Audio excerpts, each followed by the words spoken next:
اعوذ باللہ من الشیطان الرجیم بسم اللہ الرحمن الرحیم الحمد للہ الذی جعل الحمد مفتاحا لذکرہ وسببا للمزید من فضلہ ودلیلا علی آلائہ وعظمتہ ثم الصلاة والسلام علی عبدہ وامین وحیہ وخاتم رسلہ سیدنا و مولانا ابی القاسم محمد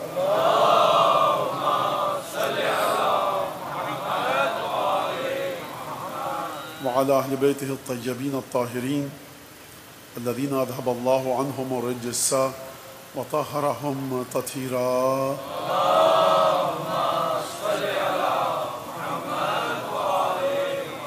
واللعن الدائم على أعدائهم أجمعين.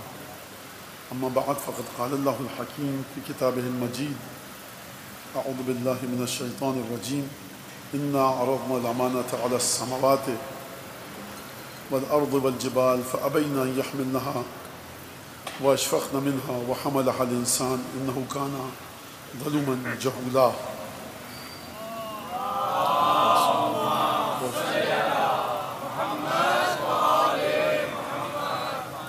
ہماری گفتگو ہو رہی تھی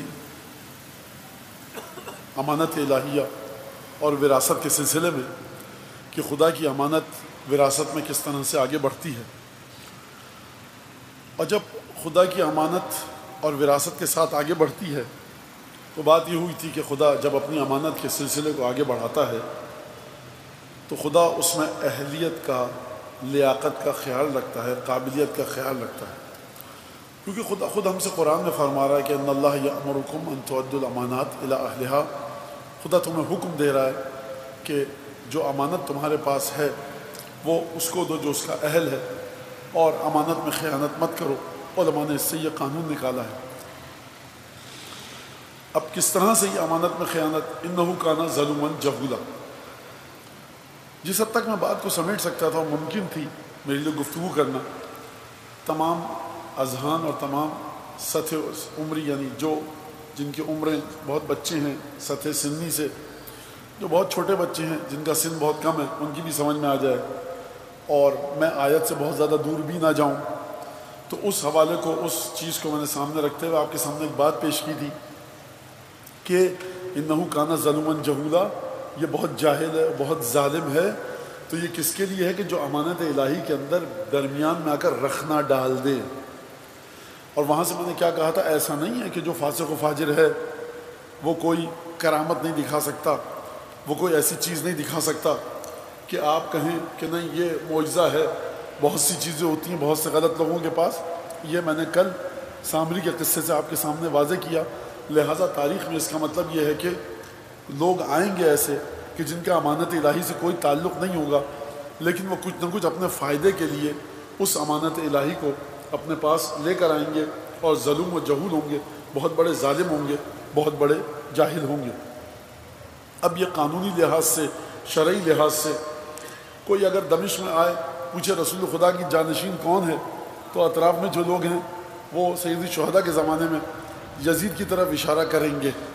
تو وہ دنیاوی کی بہت سے کام کر سکتا ہے، دین میں تبدیلی لا سکتا ہے، دین میں خامیاں اور غلطیاں لا سکتا ہے. توجہ کیجیے گا آپ اس بات کی اوپر. اور پھر آپ کو دشمنان اہل بیت سے قرآن نے کیوں حکم دیا بیزاری کا، میں اس کی مثال دے دیتا ہوں، بہت آسان سی مثال، بچوں کی سمجھ میں آ جائے. رات کے اس پہر میں سید الشہداء مسجد میں تشریف فرما تھے، کوئی ظالم آیا اور سید الشہداء کو مسجد سے نکال کر لے گیا. اب ایک شخص وہاں پر آیا ظلم و جہول، مسجد میں بیٹھ گیا. کوئی مدینے سے باہر کا بدو آیا، اس نے کہا کہ مجھے نماز سیکھنی ہے، روزہ قرآن دین سیکھنا ہے، کہاں سے سیکھوں؟ کہا رسول خدا کی مسجد، قبر مطہر. وہ گیا، سید الشہداء جا چکے ہیں، ظالم لے کر جا چکا ہے، وہاں کوئی ظلم و جہول بیٹھا ہے اگر سید الشہداء کی جگہ پر، تو اب جو نماز وہ بتائے گا، جو قرآن وہ بتائے گا، وہ پورا کا پورا دین سے دور ہوگا، اس کو بھی بدبخت کرے گا. بہرحال ایک لحاظ سے جو ولایت الہیہ تھی، جو امانت الہیہ تھی، اس میں اس نے خیانت کر دی. لہٰذا یہی وجہ ہے کہ ہمارے پاس روایت میں کہ جو دین کو سیدھے رستے سے ہٹائے گا اور جو بھی اس دین کو سیدھے رستے سے ہٹنے کے بعد گناہ کرے گا، غلط کام کرے گا، یا اگر ثواب کا کام بھی کرے غلط طریقے سے کرے، حج غلط طریقے سے کرے، نماز اس طریقے سے نہ پڑھے جس طرح سے قرآن میں آئی، تو اس کے گناہ میں وہ شخص بھی شامل ہوگا کہ جس نے اس کو رستے سے ہٹایا۔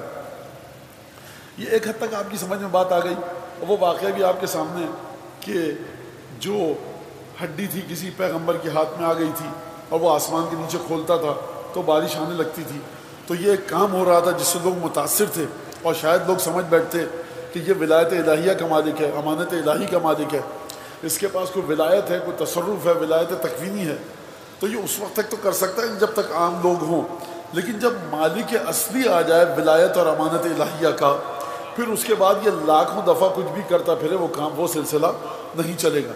لہٰذا یہ ولایت الہیہ، امانت الہیہ، زیارت جامعہ کبیرہ میں جا کر آپ دیکھیے کہ جہاں پر وَذَلَّ كُلُّ شَيْءٍ لَكُمْ، ہر چیز آپ کی اطاعت کے سامنے سر تسلیم خم کر چکی ہے، اور جب بھی یہ موقع ملے گا آپ کو نشانیاں ملیں گی، آپ کو ثبوت ملیں گے، آپ کو تمام کی تمام چیزیں ملیں گی۔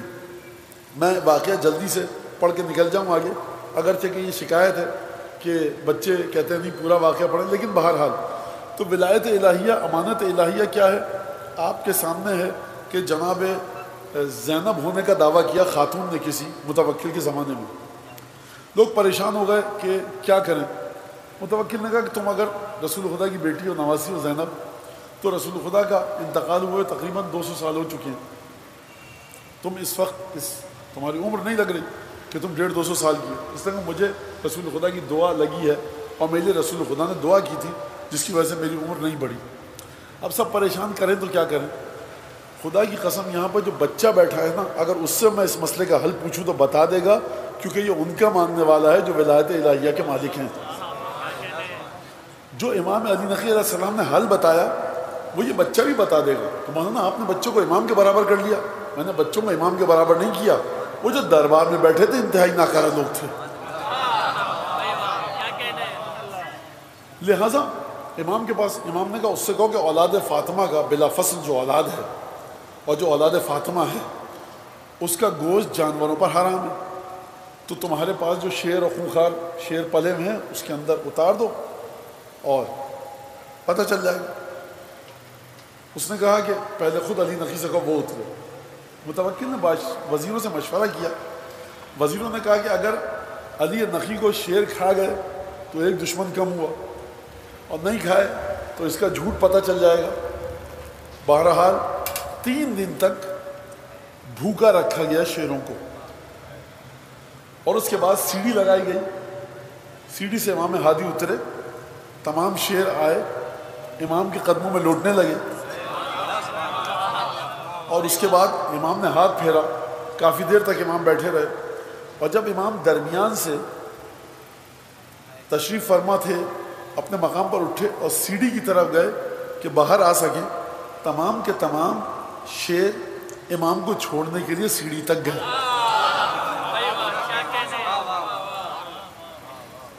کہا کہ اس کو ڈالو، بہت چیخی چلائی، بہرحال اس کو ڈال دیا گیا۔ بادشاہ نے کہا کہ دیکھو اس سے تو ہم جان چھوٹی، لیکن خبردار یہ واقعہ باہر نہ نکلنے پائے۔ یہ جو ولایت الہیہ، امانت الہیہ ہے، اس سے توسل کا طریقہ سیکھیے، جڑنے کا طریقہ سیکھیے۔ یہ اس لیے نہیں ہے کہ یہاں پر ہم 1 گھنٹہ 1.5 گھنٹہ آپ کا وقت لیں، وقت ضائع کریں اور یہاں پر بیٹھیں اور اس کے بعد چلے جائیں۔ توسل کا طریقہ سیکھیے۔ دوسرا واقعہ جلدی سے سنا دوں اور پھر آیات کی طرف آتا ہوں۔ یونس نقاش ہے، پتھروں پر، عقیق و فیروز پر کندہ کاری کرتا ہے۔ یہی جو سامرہ میں مولا کا روزہ، اس کے پاس یہیں کہ دکان تھی اس کی، امام نقی کے پاس آیا کہ اپنا رسول اللہ مشکل میں گرفتار ہوں، کیا ہو گیا؟ کہ فیروزہ آیا تھا لا قیمت اللہ، یعنی اتنا مہنگا ہے کہ کوئی اس کی قیمت نہیں دے سکتا۔ پھر کیا ہوا؟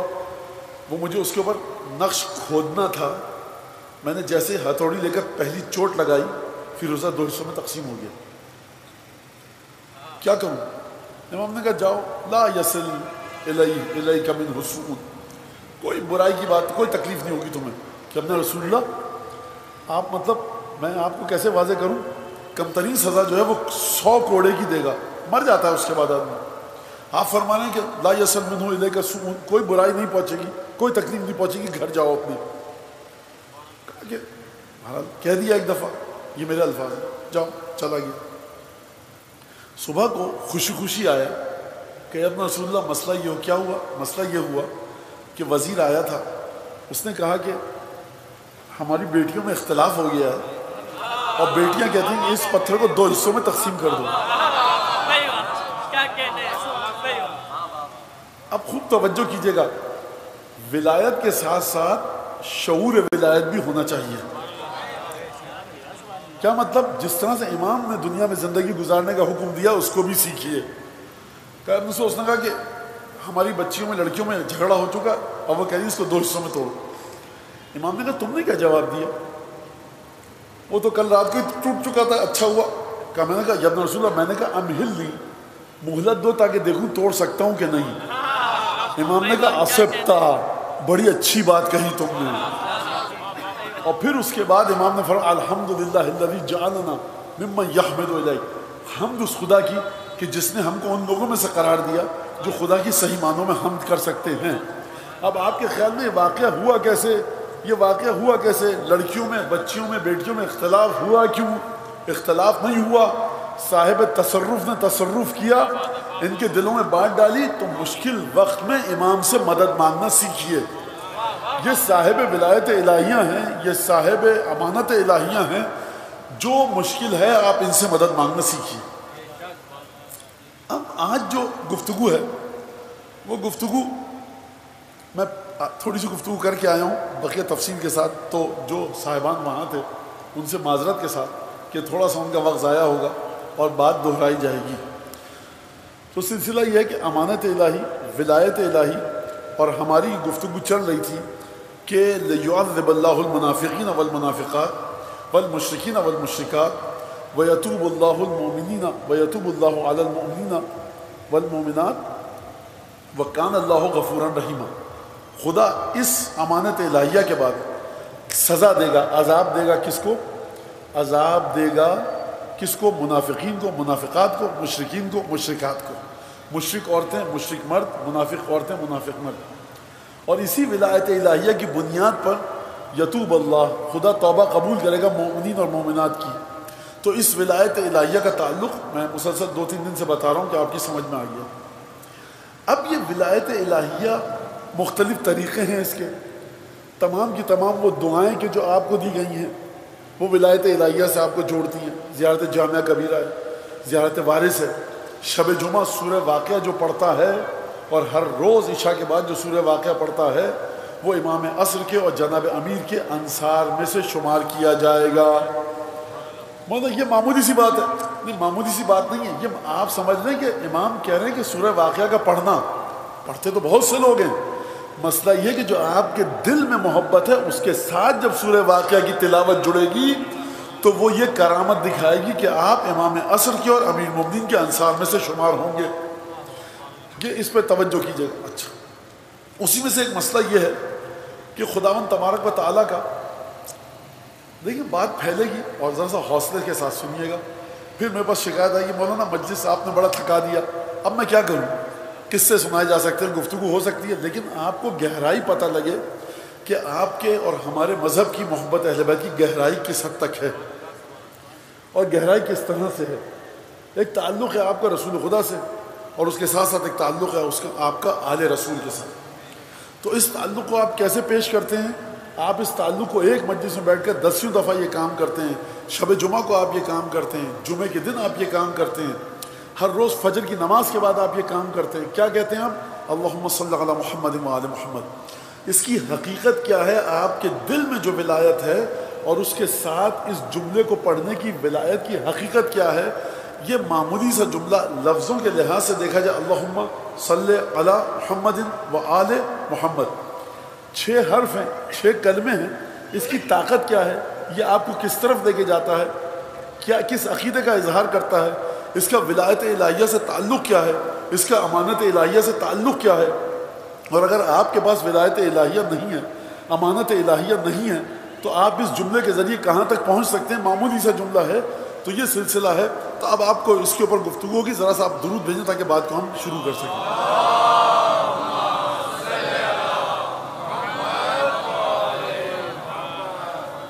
قرآن مجید میں خدا کا ذکر ہے۔ اب یہ دیکھیے، میں پہلے کہہ چکا ہوں، جو لوگ وہاں موجود تھے اس سے پہلے والی مجلس میں، ان سے معذرت کے ساتھ، خداوند تبارک و تعالیٰ ایک ذکر کر رہا ہے جو ذکر آپ حضرات بھی کرتے ہیں. وہ کیا ہے؟ خدا فرما رہا ہے ان اللہ و ملائکتہ یصلون علی النبی یا ایھا الذین آمنوا صلوا علیہ وسلموا تسلیما. یہ خدا کا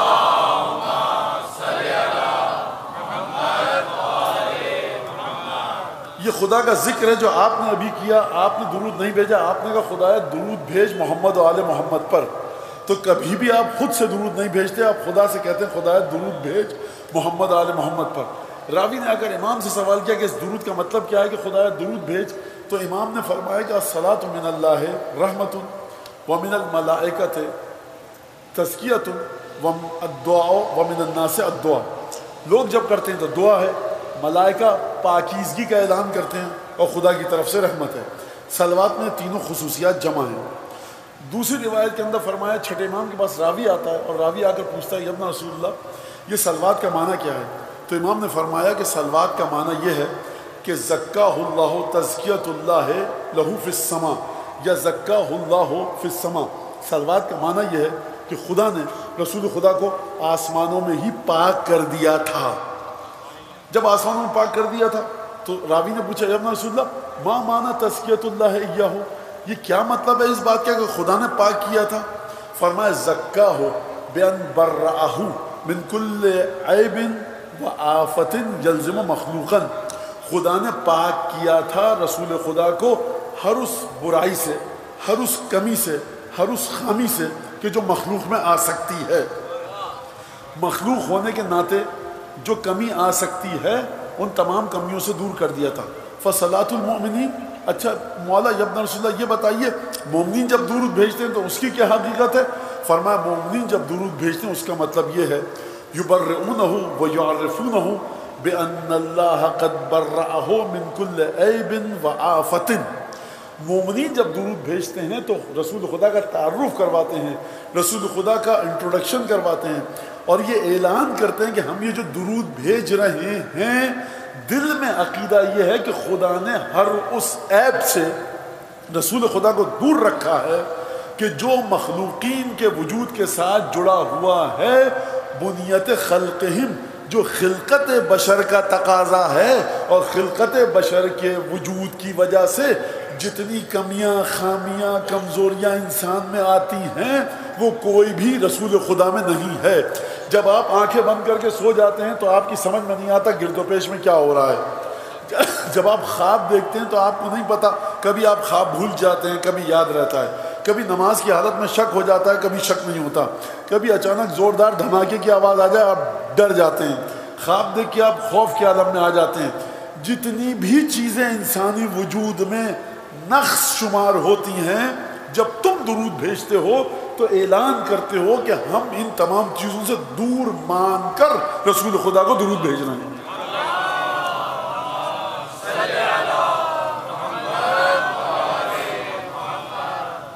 خوب توجہ فرمائی آپ نے. تو اس طرح سے ہم درود بھیجتے ہیں جب رسول خدا کے بارے میں امام نے فرمایا. اور پھر اس کے بعد امام نے فرمایا فمن عرفہ ووصفہ بغیر ذالک ما صلی علیہ, جو رسول خدا پر درود بھیجے لیکن اس عقیدے کو ہٹا کر درود بھیجے کہ رسول خدا تو ہم جیسے تھے, درود کا ثواب ہے لیکن تھے ہم جیسے. اچھا ہم جیسے نہیں تھے لیکن کبھی نماز تو چھوڑ دی تھی, صبح کی نماز قضا ہو گئی تھی اور ایک دفعہ کہا کہ فلاں چیز پی لی فلاں چیز کھا لی اور ہمیں نہیں پتا کیا ہوا کیا نہیں ہوا, وہ تمام کے تمام مسائل. یا رسول اللہ آپ کے پاس آیا تو آرام سے آ رہا تھا, کہیں آپ کی آنکھ نہ کھل جائے. کہا دیکھو جس طرح سے میں سوتے میں تمام چیزوں کو دیکھتا ہوں جاگتے میں بھی دیکھتا ہوں. تو درود بھیجنے کا فائدہ اس وقت تک نہیں ہو سکتا جب تک کہ آپ کا عقیدہ نہ ہو کہ رسول خدا ہر اس عیب سے پاک ہیں کہ جو انسانی وجود کے ساتھ جڑا ہوا ہے. لہذا یہاں تک آپ نے یہ بات سمجھ لی. اب اگلا سوال راوی کا روایت کے اندر ہے اصول کافی کی کہ فرمایا امام کے پاس راوی آتا ہے ابن رسول اللہ چھٹے امام امام جعفر صادق علیہ السلام.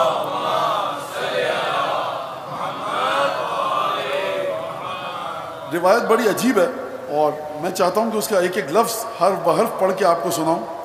خوب توجہ کیجیے گا, حوصلے سے سنیے گا. ابن رسول اللہ اس کا معنی کیا ہے کہ السلام علی رسول اللہ. آپ یہاں پہ بیٹھے ہیں جتنے لوگ پرچہ دیجئے اور السلام علی رسول اللہ کا مطلب کیا ہے؟ رسول اللہ سلامت رہیں، خیریت سے رہیں، ٹھیک رہیں. سڑک پہ جا کے پرچہ دیجئے کسی کو، مسجدوں سے نکلنے والے نمازیوں کو، مدرسوں میں جا کر دیجئے کہ السلام علی رسول اللہ کا معنی کیا ہے. اور اس روایت سے پہلے مجھ کو بھی اگر آپ دیتے تو میں بھی ادھر ادھر کی ہانکتا. ہمارا جو کچھ ہے انہی کچھ 4-5 حدیثیں ہیں، 2-4 آیتیں ہیں. اب میں سنا یہ بتائیے السلام علی رسول اللہ کا معنی کیا ہے؟ معنی یہ حدیث کیوں پڑھ رہے ہیں آپ؟ اس وجہ سے کہ جب بھی اب آپ درود بھیجیں تو اس عقیدے کے ساتھ بھیجیں جو آپ کے چھٹے امام نے بتایا ہے. فرمایا ان اللہ تبارک و تعالی لما خلق نبیہ و وصیہ و ابنتہ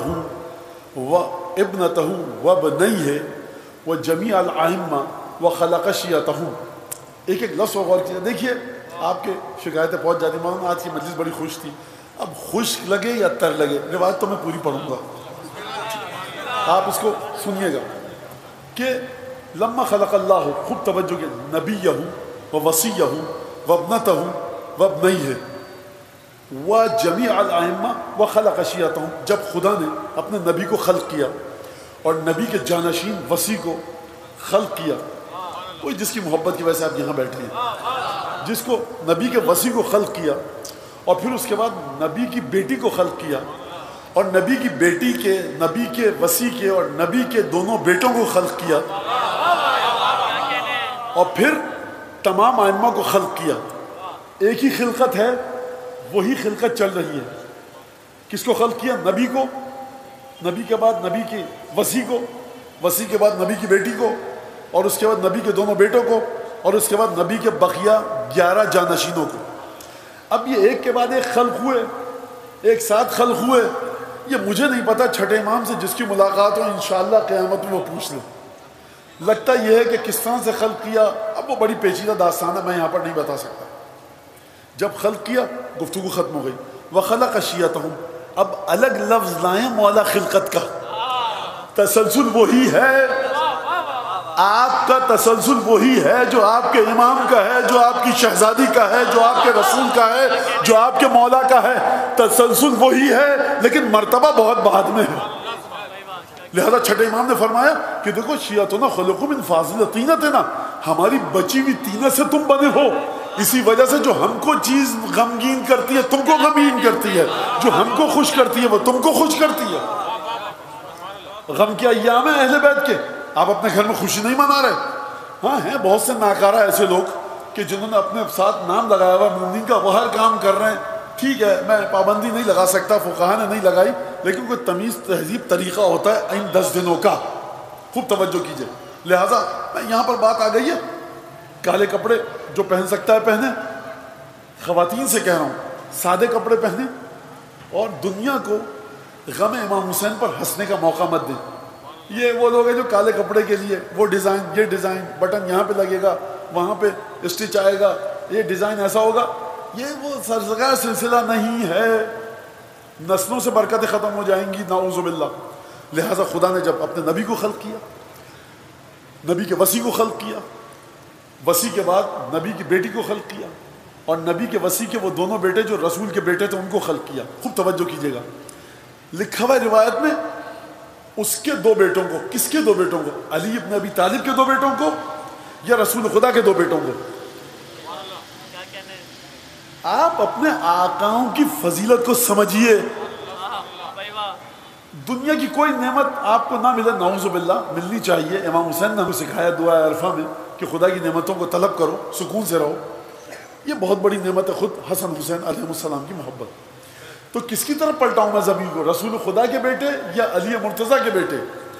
اس مشکل کو رسول خدا خود حل کر کے گئے خطبہ غدیر میں کہ دیکھو قیامت تک کے لیے امامت رہے گی فی ولدی من صلب علی، میرے ان بیٹوں کی جو علی کی نسل سے ہیں. یہ معنی نفس رسول کا ایسا ہے کہ کوئی اس معنی تک سر پٹک کے رہ جائے نہیں پہنچ سکتا. طہارت وجود علی ابن ابی طالب کو دیکھیے کہ بیٹے ہیں علی کے. رسول خدا فرمانے میرے وہ بیٹے جو صلب علی سے ہیں. تو اب میں یا رسول اللہ مشکل کو آپ حل کر کے چلے گئے کہ اس ضمیر کو چاہے آپ کی ذات کی جانب پلٹاؤں یا امیر المومنین کی جانب، بات ایک ہی ہے. لیکن سن لیجئے گا اس بات کو، کہ میرے وہ بیٹے جو علی کے صلب سے ہیں قیامت تک کے لیے ان کی نسل میں رہے گی. جب یہ تسلسل ختم ہو گیا، عصمت کا سلسلہ ختم ہو گیا، وَخَلَقَ شِيَعَتَهُمْ، پھر خدا نے جناب امیر کے شیعوں کو خلق کیا، سیدہ رسول خدا حسن حسین اور ان پنجتن کے شیعوں کو خلق کیا. جب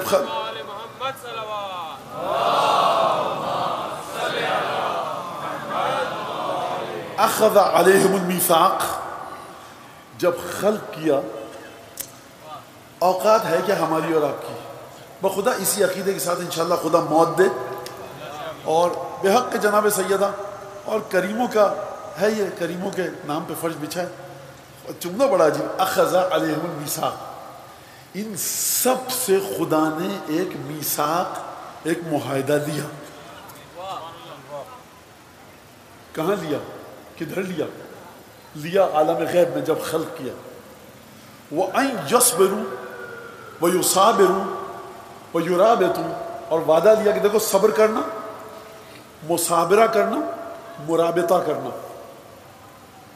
تین جملے مشکل ہیں. صبر کرنے کا معنی واضح ہے سب کے لیے. یصابروا کا مطلب یہ ہے کہ جب آپ کا دشمن آپ کے سامنے ہو اور آپ اس کا مقابلہ ایسے کریں کہ وہ آپ کے صبر کو دیکھ کر شکست کھا جائے اور آپ اتنا صبر کریں کہ اپنے مقام پر ڈٹے رہیں، لیکن دشمن آپ کے خلاف جتنے ہتھ کنڈے استعمال کرے آپ اپنے مقام سے صبر کی وجہ سے نہ ہٹیں. اسے کہتے ہیں مصابرہ. غلب علی عدوہ فی الصبر، یعنی کیا مطلب؟ یعنی ماتم کر رہے ہیں، کوئی مذاق اڑائے، زجنہ نکالا مذاق اڑایا، مشکیزہ اٹھایا مذاق اڑایا، علم نکالا مذاق اڑایا، کالے کپڑے پہنے مذاق اڑایا. کرنے دیجیے، کوئی جھگڑے کی بات ہی نہیں ہے. اختلاف ابھی پتہ ہی نہیں چلے گا، جب قبر میں جائیں گے تب پتہ چلے گا. لہٰذا خدا نے حکم دیا کہ دیکھو یصبروا ویصابروا ویرابطوا، صبر کرنا، مصابرہ صبر سے ہی ہے. مصابرہ کا معنی سمجھ میں آ گیا. یرابطوا کا مطلب کیا ہے؟ کہ ایک دوسرے کے ساتھ رابطہ رکھنا. کیا مطلب رابطہ؟ اپنے امام کے ساتھ رابطہ رکھو، امام وقت کے ساتھ رابطہ رکھو. دن میں کتنی دفعہ میں امام عصر کے لیے دعا پڑھتا ہوں؟ امام فرما رہے رسول خدا، چھٹے امام فرما رہے وہیں یرابطوا. اچھا، جب یرابطوا کہا کہ مرابطہ رکھو، اور خدا نے ایک اور عہد لیا، وہیں یتقوا اللہ، دیکھو ہمیشہ خدا کا تقوی اختیار کرتے رہنا.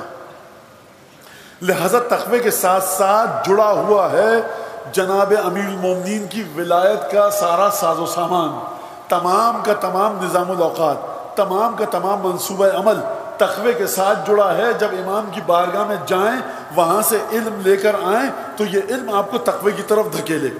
شرطیں بتا رہے ہیں. آپ کسی مولانا کے پاس جائیں، مولانا نماز پڑھنی ہے، لباس پاک ہے؟ جی پاک ہے. غصبی تو نہیں ہے؟ غصبی نہیں ہے. پیسے دیے تھے؟ ہاں. اس لباس پر خمس تو نہیں لگ گیا؟ نہیں، پہن لو. مصلی کیسا ہے؟ پاک ہے؟ جی. نجس تو نہیں ہے؟ غصبی تو نہیں ہے؟ حرام جانور کی کھال سے تو نہیں بنا ہوا؟ قبلہ رخ ہو، وضو کر لیا، مسا ایسے، پاؤں چہرہ ایسے، تمام کی تمام. یہ ہم قل اللہ، تو یہ ایک ایک شرط بتائی جا رہی ہے آپ کو، ہے نا. اب رسول چھٹے امام فرما رہے ہیں کہ کہا خدا نے کہ یصبروا ویصابروا ویرابطوا، صبر، مصابرہ، مرابطہ، تینوں معنی میں نے آپ کو بتا دیے. وہیں یتقوا اللہ، خدا نے کہا کہ دیکھو تم تقوی اختیار کرتے رہنا. یہ خدا کیا فرما رہا ہے؟ میں تم سے مانگ رہا ہوں، مرابطہ مانگ رہا ہوں، مصابرہ مانگ رہا ہوں، صبر مانگ رہا ہوں، تقوی مانگ رہا ہوں. خدایا سب کچھ مانگتا رہے گا، دے گا بھی کچھ.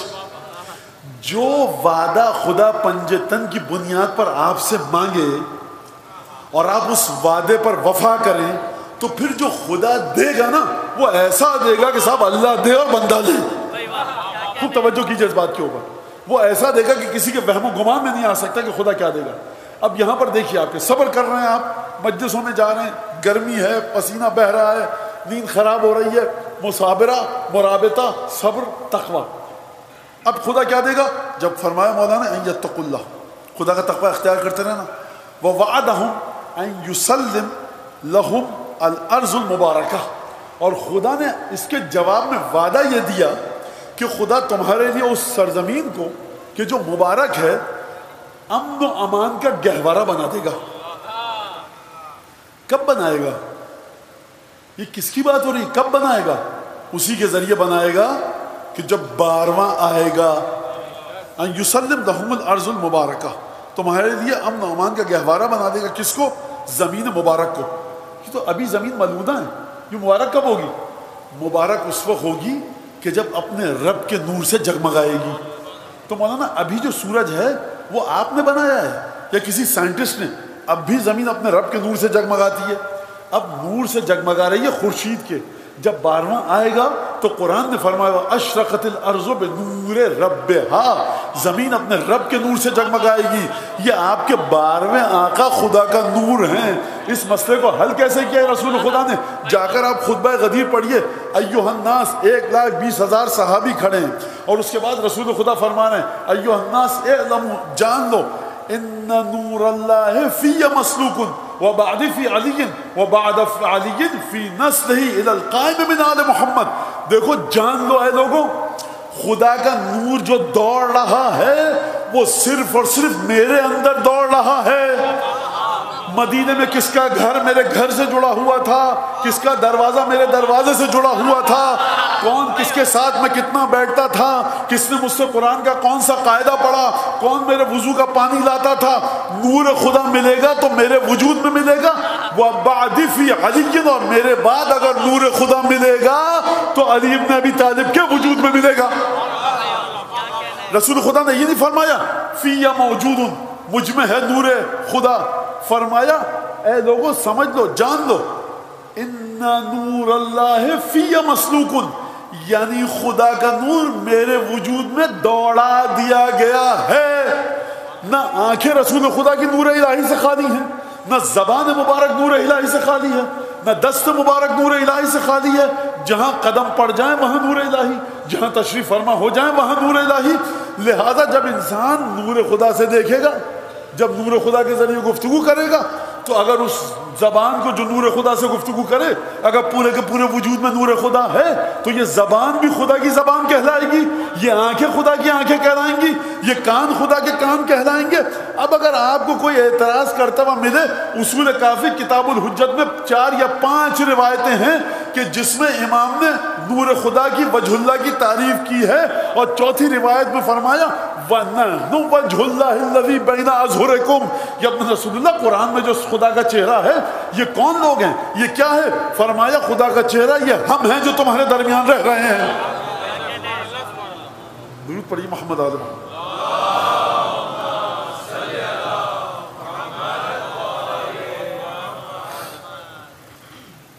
اب اس کے بعد والحرم الآمن، وہ اور جو حرم امن ہے. اس وقت بھی حرم الہی مسجد حرام حرم امن ہے. وہاں پہ اگر کوئی چوری کر کے چلا جائے آپ اس کو پکڑ نہیں سکتے، کوئی قاتل قتل کر کے بھاگ جائے اس کو پکڑا نہیں جا سکتا یہاں تک کہ وہ باہر آ جائے. یہ حرم امن ہے. وہ جو حرم امن ہے، اگر تم نے اس وعدے کی پابندی کی تو ہم اس حرم امن کو تمہارے لیے حرم امن بنائیں گے. یہ جو پہلے سے حرم امن ہے اس کو خدا کیوں حرم امن بنائے گا؟ یہ تو حرم امن ہے. یہ حرم امن ہے ظاہری لحاظ سے. اس کے بعد تمہارے لیے حرم امن بنے گا کہ تمہیں کسی دشمن کا کوئی خوف نہیں ہوگا. اور پھر اس کے بعد درود پڑھیے ذرا محمد آل محمد.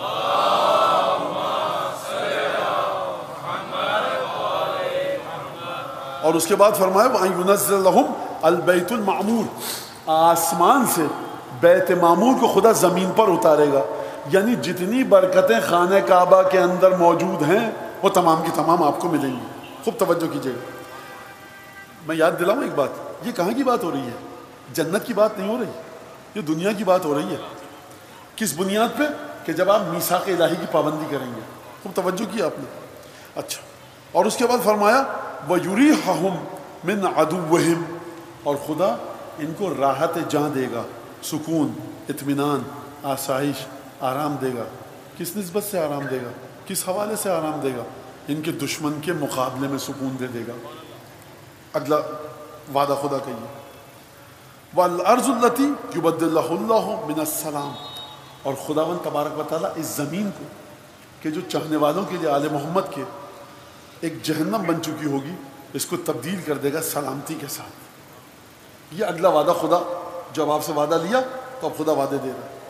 اور اس کے بعد فرمایا وَيُسَلِّمْ مَا فِيهَا لَا شِيَةَ فِيهَا، اور خدا ہر چیز کو آپ کے لیے امن و امان کا گہوارہ کر دے گا. لا شیعۃ فیہا، جو قرآن میں بھی ایک جگہ ہے، اس میں کوئی ملاوٹ نہیں ہوگی. ملاوٹ نہیں ہوگی، جو سکون ملے گا آپ کو اس وقت۔ اور پھر فرمایا لا خصومت فیہا لعدوہم، کسی دشمن کو دشمنی کی ہمت نہیں ہوگی آل محمد کے چاہنے والوں سے اور آل محمد سے۔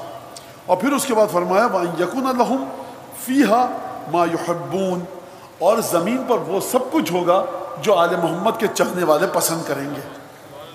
اور پھر اس کے بعد فرمایا وَأَخَذَ، اب جملہ یہ وَأَخَذَ رسول اللہ علی جمیع الائمہ وشیعتہم المیثاق بذالک، اور اس میثاق الہی کو خدا کی طرف سے لیا کس نے اپنے بندوں سے؟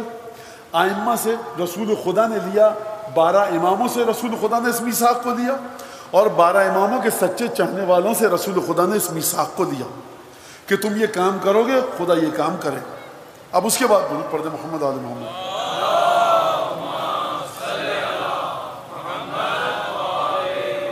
اور پھر فرمایا وَإِنَّمَا السَّلَامُ، لہٰذا جب تم یہ کہتے ہو زری کے سامنے جا کر اپنے گھر سے السلام علیک یا رسول اللہ، الصلاۃ والسلام علیک یا رسول اللہ، تو اس کا معنی جانتے ہو کیا ہے؟ تذکرۃ نفس المیثاق، یہ اسی معاہدے کی جو عالم الست میں، جو عالم ذر میں، جو روز ازل میں رسول خدا کے ساتھ، معصومین کے ساتھ، پنجتن کے ساتھ اور رسول خدا نے تمہارے ساتھ لیا تھا، یہ اسی معاہدے کا ذکر ہے۔ جب تم یہ کہتے ہو السلام علیک یا رسول اللہ، تو یہ اسی معاہدے کا تذکرہ ہے، یاد دہانی ہے، ریمائنڈر ہے۔ کیسے ہو گیا یہ ریمائنڈر؟ کیسے یاد دہانی ہو گئی؟ ایسے ہو گئی کہ پروردگار ظہور کے بعد تمام ائمہ جب آئیں گے، رجت ہوگی تو زمین کو سلامتی کا گہوارہ بنا دے گا، سلامتی ہوگی، سلام ہوگا، امن و امان ہوگا۔ لہذا جب بھی تم کہتا السلام علیک یا رسول اللہ، تو یہ ذکر کرتے ہو رسول خدا کے سامنے کہ یا رسول اللہ مجھے وہ وعدہ یاد ہے۔ بھئی رسول خدا تو تمہارے سامنے ہوتے نہیں ہیں، تو دیکھیے ہم جہاں بھی ہمارے ائمہ ہوں، ہمارے عقیدے کے مطابق ہمارا سلام ان تک پہنچتا ہے۔ 10ویں امام کے پاس راوی آتا ہے، کہتے ہیں یا ابن رسول اللہ شقتی بعیدہ ولست اصل الیک فی کل یوم، دور رہتا ہوں آپ کے پاس کیسے آؤں؟ حاجت ہوتی ہے، کوئی ضرورت ہوتی ہے، دعا چاہتا ہوں، مشکل ہوتی ہے، آپ سے کیسے بات کروں؟ فرمایا فلیحرک شفتیہ، تم جہاں بھی اپنے ہونٹوں کو ہلاؤ، تمہارا پیغام ہم تک پہنچتا ہے۔ لہٰذا رسول خدا، چھٹے امام فرما رہے کہ یہ السلام علیکم، یہ جو تم کہتے ہو رسول خدا کا السلام علیک، تذکرۃ لذالک المیثاق، یہ اسی معاہدے کی یاد آوری ہے کہ تم جب رسول خدا سے جا کر کہتے ہو السلام علیک یا رسول اللہ، تو تم رسول خدا کو یاد نہیں دلاتے، تم رسول خدا سے یہ کہتے ہو کہ ہم اس میثاق کے پابند ہیں۔ اچھا ہوگا کیا جب اس میثاق کے پابند ہیں؟ فرمایا وَتَجْدِيدٌ، اور یہ تجدید ہے، رینیول ہے اس میثاق کا۔ اور پھر اس کے بعد کس کے اوپر ہے؟ علی اللہ لعلہ ان یعجلہ عز وجل ویعجل السلام لکم بجمیع ما فیہ، یہ تم جو سلام کرتے ہو نا اس طرح سے اللہ کے رسول کو، یہ دعا ہے ایک طرح کی، یا رسول اللہ آپ پر سلام ہو۔ جب تم سلام کرو گے اس امید کے ساتھ کہ خدا نے جو رسول خدا کے ساتھ وعدہ کیا ہوا ہے، ہو سکتا ہے کہ خدا اتنے سارے مومنین کے سلام کی وجہ سے اس وعدے کو جلدی پورا کر دے جو نہ جانے کب پورا ہوگا۔ لہٰذا ظہور کی تیاری ایسے نہیں ہوگی کہ آپ کچھ کام، صاحب یونیورسٹیاں بنائیے، ACC تربیت کیجئے، ڈاکٹر بنائیے، تاکہ امام آئیں گے تو ڈاکٹر کی ضرورت پڑے گی تو آپ کیا کریں گے؟ جب آنے والا آئے گا اس کو خود پتا ہے کہ کیا ہوگا، جو روایتوں میں آپ کو بتایا گیا اس پر عمل کیجئے۔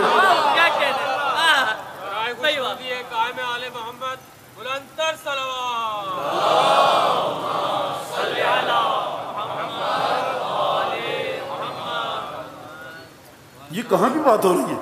یہ بات ہو رہی ہے دنیا کی، کہ دنیا میں جو آپ نے وعدہ کیا، مولانا یہ وعدہ تو ہم کو یاد نہیں ہے، یہ وعدہ ہم کو یاد نہیں ہے، آپ کو یاد ہو کہ نہ ہو، اس وعدے کی پاسداری اور پابندی آپ کر رہے ہیں۔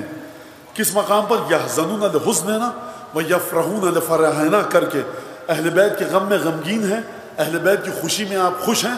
جب آپ یہ کام کر رہے ہیں تو اس کا مطلب یہ ہے کہ آپ اس وعدے میں رسول خدا کے ساتھ جڑے ہوئے ہیں۔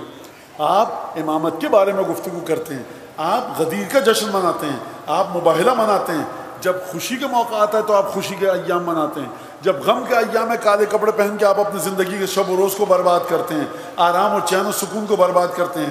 لہٰذا یہ آپ جڑے ہوئے ہیں کس سے؟ اس سلسلے سے۔ اور پھر اس کے بعد ماں باپ کی تربیت ہے، سماج کی تربیت ہے، امام باڑوں میں تربیت ہے، مساجد کی تربیت ہے۔ تو جب یہ تربیت ہوگی تو یہ آپ اس مقام پر ہیں کہ آپ اس ولایت سے جڑے ہوئے ہیں. لہٰذا اس کو سمجھیے کہ اب جب آپ درود بھیجیے گا اللہم صلی علی محمد و آل محمد، اس کا مطلب کیا ہے؟ اس کا مطلب یہ صرف درود نہیں ہے، بلکہ آپ اپنے عقیدے کا اظہار کر رہے ہیں کہ پروردگار تو نے جس آخری رسول کو خلق کیا، ہر عیب سے مبرہ کیا، ہر برائی سے دور رکھا، ہم اس کو اسی طرح سے مانتے ہیں اور اسی طرح سے اس کو یاد کرتے ہیں. اور ہر نماز کے بعد جو زیارت پڑھتے ہیں السلام علیک یا رسول اللہ، تو زیارت ہم یہاں پڑھنا، لیکن ہماری نگاہ ہے ظہور پر کہ کب ہمارا آخری امام آئے گا اور یہ تمام کے تمام وعدے پورے ہوں گے. لہٰذا حضرت حجت ابن الحسن کا، امام زمانہ کا، ایک بہت گہرا تعلق ہے کہ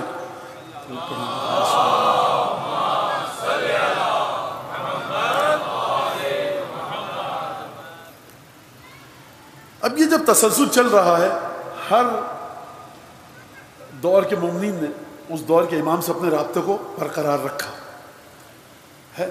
یہ سمجھنے بات کو کس طرح سے خراسان میں رہتا ہے. متحدہ سوویت یونین تھا کسی زمانے میں، USSR، بہت سے میں شاید نہیں پتا ہو، تو ایران کی سرحد ملتی تھی خراسان کی، اس سے وہاں سے قافلہ اٹھ کے آ رہا ہے، حج کے بعد امام کے پاس جا رہا ہے ملنے کے لیے. خراسان سے آ رہا ہے، قم سے آ رہا ہے، اہواز سے آ رہا ہے، یمن سے آ رہے ہیں، مصر سے آ رہے ہیں، افریقہ سے آ رہے ہیں، شام سے آ رہے ہیں، اردن سے آ رہے ہیں. ان تمام اطراف و اکناف سے جو آتے تھے امام سے ملنے آتے تھے. اور پھر جو روایت ہے ہمارے پاس کہ تم حج کے بعد آؤ، وَإِنَّ مِن تَمَامِ الْحَجِّ، حج تمہارا ناقص ہے اگر مکے کے اعمال انجام دینے کے بعد امام وقت کی بارگاہ میں حاضر نہ ہو.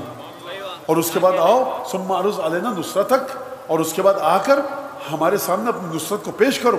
کہو کہ یا اے امام صادق، آپ کو کسی قسم کی مدد تو درکار نہیں ہے، آپ کو ہماری کوئی ضرورت تو نہیں ہے، اگر امام حکم دے کہ رک جاؤ تو رک جاؤ، اجازت دے تو گھر جاؤ. یہ امامت ہے. امام نے کبھی نہیں کیا البتہ ایسا کہ کہیں رک جاؤ، نہیں، آتے تھے، زیارت کرتے تھے لوگ اور چلے جاتے تھے. لہٰذا اب یہاں پہ آپ نے سمجھ لیا. میں ذرا سا اس کو واضح کر دوں، مجھے نہیں پتا بچوں کے لیے واضح ہوا کہ یہ نہیں ہوا. امانت الہی سمجھ میں آئی کہ خداوند تبارک و تعالیٰ نے کس کو دی. کل میں نے آیت پڑھی تھی اِنَّ سَنُلْقِي عَلَيْكَ قَوْلًا ثَقِيلًا، ہم بڑا بھاری تم پر ایک قول رکھنے والے ہیں. کل کی آیت یاد ہے؟ تو یہ امانت یاد آئی آپ کو، سمجھ میں آئی کہ خداوند تبارک و تعالیٰ وعدہ لے رہا ہے. اور تمام ائمہ سے ایک کے بعد ایک ائمہ جاتے رہے. آپ کس امام کے زمانے میں ہیں؟ آپ زمانے 12ویں آقا کے، حضرت حجت ابن الحسن کے زمانے میں، امام مہدی کے.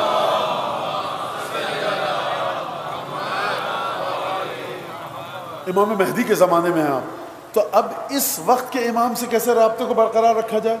زیارت آل یاسین آپ سب کو پتہ ہے. اس زیارت آل یاسین کے بعد ایک دعا ہے. اس دعا کے اندر کیا کہا جاتا ہے؟ آغاز کیسے ہوتا ہے؟ اللہم صلی علی محمد کلمت نورک و نبی رحمتک، پروردگار درود بھیج محمد مصطفیٰ پر جو تیرے نور کا کلمہ ہے اور رحمت کا نبی ہے. نور کا کلمہ ہے اور رحمت کا نبی ہے. اور اس کے بعد دعائیں ہیں تمام کی تمام. پروردگار میری بصیرت کو کیا عطا فرما، میرے سینوں کو کیا چیز عطا فرما، میرے قلب کو کیا چیز عطا فرما. وہ مودتی دور الموالات لمحمد و آل محمد، اور میرے اندر جو محبت کا مودت کا مادہ ہے نا، اس کو بھر دے آل محمد کی موالات سے. یعنی کوئی بھی جگہ مودت کا مادہ آپ میں خالی نہ ہو. اور اس کے بعد امام زمانہ پر درود ہے. اور اس کے بعد جو جملہ ہے واحفظ اللہم احفظ من یمینہ شمالہ وفوقہ وتحتہ، دائیں سے امام زمانہ کی حفاظت فرما، بائیں طرف سے کوئی حملہ نہ کرے، سامنے سے کوئی نقصان نہ پہنچائے، پشت سے کوئی امام کو نقصان نہ پہنچائے، اوپر سے کوئی نقصان نہ پہنچائے، کوئی زمین سے نقصان نہ پہنچائے. تو کیا یہ آپ کے اور میرے بتانے سے ہوگا؟ نہیں سرکار. مسئلہ یہ ہے کہ خدا کا ارادہ ہو چکا ہے کہ وہ امام کو زندہ رکھے. اگر خدا کا ارادہ ہو چکا ہے کہ وہ امام کو زندہ رکھے، پھر آپ سے دعا کرنے کو کیوں کہا جا رہا ہے؟ اس کی وجہ یہ ہے کہ خدا یہ دیکھنا چاہتا ہے بہت سے مقامات پر کہ جس طرح سے ہم بہت سی چیزوں کو دیکھتے ہیں، کیا تم بھی اسی طرح سے دیکھتے ہو؟ جس طرح سے خدا کچھ چیزوں کو دیکھتا ہے، کیا تم بھی اسی طرح سے ان چیزوں کو دیکھتے ہو؟ خانہ کعبہ کو ہم مقدس دیکھتے ہیں، کیا تم بھی مقدس دیکھتے ہو؟ صفا مروہ کو ہم مقدس دیکھتے ہیں، کیا تم بھی مقدس دیکھتے ہو؟ شیطانوں کو ہم کہتے ہیں کنکریاں مارو، کیا تم بھی اسی طرح کے جذبات لاتے ہو؟ تمام حجر اسود سیاہ پتھر بدنما چومنے کے لیے تڑپ پیدا ہوتی ہے، ہم اس طرح سے دیکھتے ہیں، تم دیکھتے ہو. ہم اپنے حبیب سے محبت کرتے ہیں، کوئی عیب اس میں نہیں پاتے، نہ ہم نے رکھا. نور کا مرقع ہم نے خلق کیا، کیا تم بھی اسی طرح سے دیکھتے ہو؟ تو دیکھو کیا ہم جو اپنے 12ویں حجت کو ہم نے بچا کر رکھا ہوا ہے اور وہ آ کر ظلم کو ختم کرے گا، کیا تم بھی ہمارے ارادے کے ساتھ ساتھ ہو؟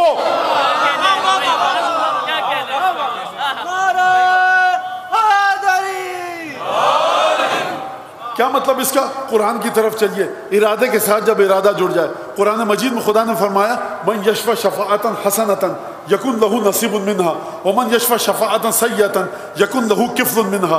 جو برے کام میں کسی کی شفاعت کروائے گا اس کو برے کام تو اتنا ہی گناہ ملے گا جتنا برا کام کرنے والے سے۔ ومن یشفع شفاعتا حسنا، اور جو اچھے کام میں کسی کی شفاعت کروائے گا اس کو لامحدود انعام ملے گا۔ شفاعت کا مطلب کیا ہے؟ شفاعت کا مطلب ہے کسی چیز کے ساتھ دوسری چیز کو جوڑنا۔ موالات کا مطلب کیا ہے؟ کہ بلا فاصلہ جب ایک چیز جائے اس کے پیچھے دوسری چیز آئے۔ وضو میں آپ سے کیا کہا جاتا ہے؟ موالات کو قائم رکھیے، یعنی چہرہ دھویا، گئے کھانا کھایا 15-20 منٹ بعد اور آ کر دایاں ہاتھ دھویا، پھر چائے کا ایک کپ پیا، آ کر بایاں ہاتھ دھویا، یہ موالات نہیں ہے۔ یعنی جیسے ہی چہرہ دھلے دایاں ہاتھ دھل جائے، جیسے ہی دایاں ہاتھ دھلے بایاں ہاتھ دھلے، جیسے ہی بایاں ہاتھ دھلا سر کا مسا ہو، سر کا مسا کرتے ہی دائیں پیر کا دائیں ہاتھ سے مسا ہو اور بائیں پیر کا بائیں ہاتھ سے۔ ان کے بیچ میں کوئی عمل ایسا نہ آئے کہ جو ان کے تسلسل کو خراب کر دے۔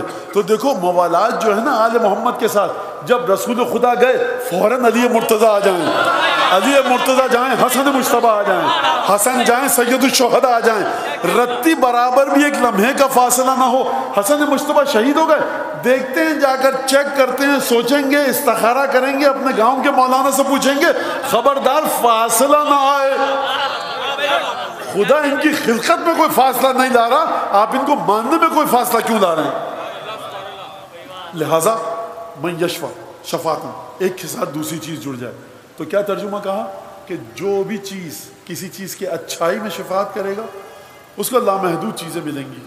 خوب توجہ کیجیے گا، یہ لامحدود ذہن میں رکھیں بچے، کوئی حساب کتاب کے بغیر ملیں گی جو اچھے کام میں شفاعت کروائے گا، اور جو برے کام میں شفاعت کروائے گا اس کو پورا پورا گناہ ملے گا، جتنا گناہ اس کا اتنا گناہ اس کو ملے گا۔